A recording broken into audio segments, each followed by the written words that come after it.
Good evening and welcome to Global Lens News. I'm Saadia Afzaal. What if one of the most advanced missile defense systems in the world suddenly failed on the battlefield?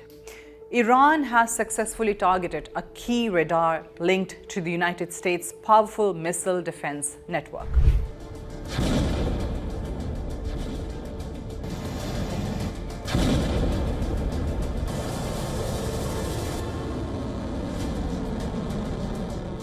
The system in question was the Terminal High Altitude Area Defense, THAAD, one of the most sophisticated missile shields ever built.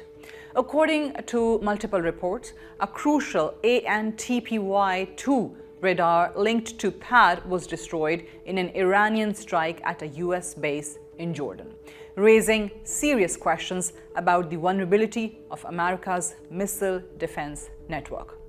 Even more surprising, the United States has reportedly been moving some THAAD equipment from places like South Korea to the Middle East, fueling speculations about the system's effectiveness and global deployment strategy. So what exactly happened? Did Iran really break through America's most advanced missile shield? How much damage did the US suffer? And why are THAAD systems now being repositioned around the world? Let's break it all down. What is THAAD? Before we talk about the attack, we need to understand what THAAD actually is. The Terminal High Altitude Area Defense.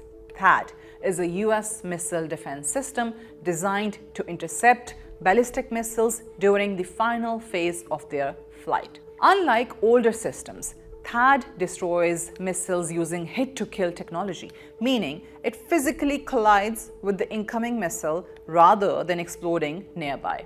A typical THAAD battery includes 6 mobile launchers, up to 42 interceptor missiles, a powerful ANTPY-2 radar, a command and control system, and about 90 soldiers operating the battery.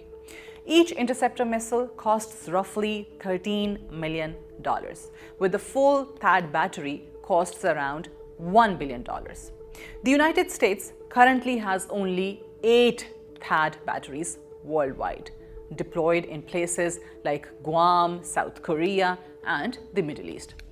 Because of the limited number, every single system is strategically important. And that's why the attack in Jordan was such a big deal. During escalating tensions between Iran and the United States, Iranian forces launched waves of missiles and drone attacks against US and allied targets in the region. One of the most significant incidents occurred at Mawafaq Salti Air Base in Jordan. Satellite imagery later revealed that a $300 million ANTPY-2 radar, which helps guide THAAD interceptors, had been destroyed in the strike. This radar is the eyes of the THAAD system. Without it, the system cannot properly detect and track incoming missiles.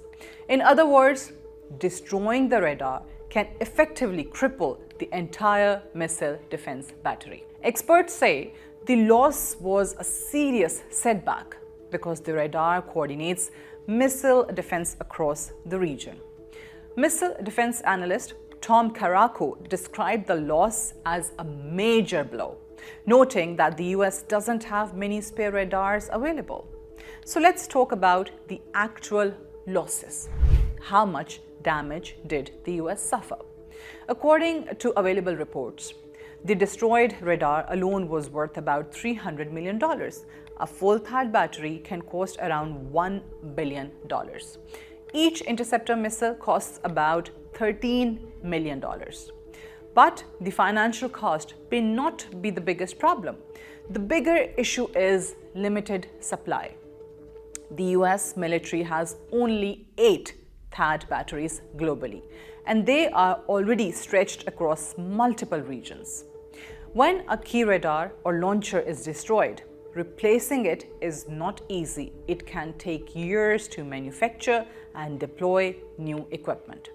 This is why the incident sparked debate among defense experts about whether America's missile defense network is stretched too thin. So how did Iran manage to hit such a sophisticated system?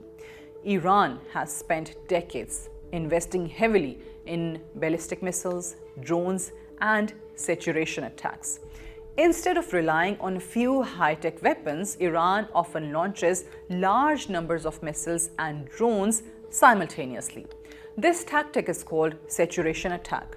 The idea is simple: overwhelm air defenses by forcing them to intercept too many targets at once.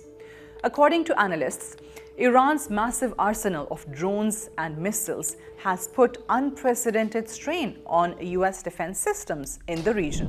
Even advanced systems like THAAD and Patriot can struggle when dozens of incoming threats appear at the same time.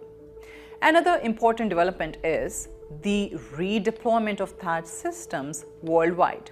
Reports indicate that some US missile defense equipment has been moved from South Korea to the Middle East due to rising tensions. This doesn't mean the United States is abandoning THAAD. Instead, it shows that the US is repositioning its limited systems to where they are needed most. But this move has caused concern among allies. For example, South Korea worries that removing missile defenses could weaken protection against Kim Jong-un's North Korea. This highlights a key strategic problem. The United States simply does not have enough THAAD systems to cover every threat simultaneously. Despite the radar loss, it's important to understand that THAAD has not completely failed. In fact, many Iranian missiles and drones have still been intercepted by US and allied air defense systems. Recent reports say interception rates against Iranian attacks have reached over 90% in some areas. This means the missile shield is still working in many cases. However, the conflict has revealed several weaknesses, like limited number of systems, extremely high interceptor costs, and vulnerability of radar installations. These challenges are now shaping how militaries think about missile defense. The recent attacks on THAAD infrastructure has sparked one of the biggest debates in modern military strategy. Iran's missile and drone tactics have shown that even the world's most advanced missile defense systems can be challenged. The destruction of a $300 million radar, combined with the limited number of THAAD batteries worldwide, has forced the United States to rethink how it deploys its defenses.